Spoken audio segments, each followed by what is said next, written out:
Venezuela on Thursday passed a limited amnesty bill that human rights groups say falls short of offering relief for hundreds of political prisoners in the country. The law was approved after a second debate in the ruling party-controlled legislature, and interim President Delcy Rodriguez, who took power last month after the U.S. ouster of President Nicolas Maduro, has now signed the bill into law.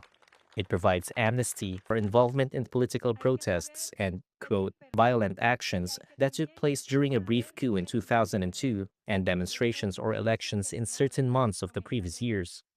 People convicted of military rebellion for involvement in events in 2019 are excluded.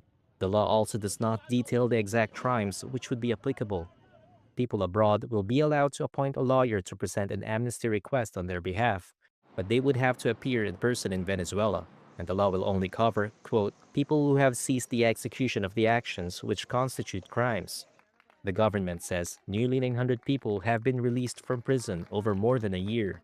It has always denied holding political prisoners and says those jailed have committed crimes. Advocacy groups have criticized the limits of the law.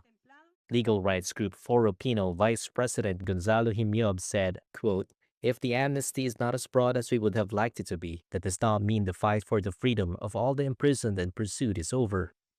Hundreds of students and families of prisoners have gathered to demand releases in recent weeks.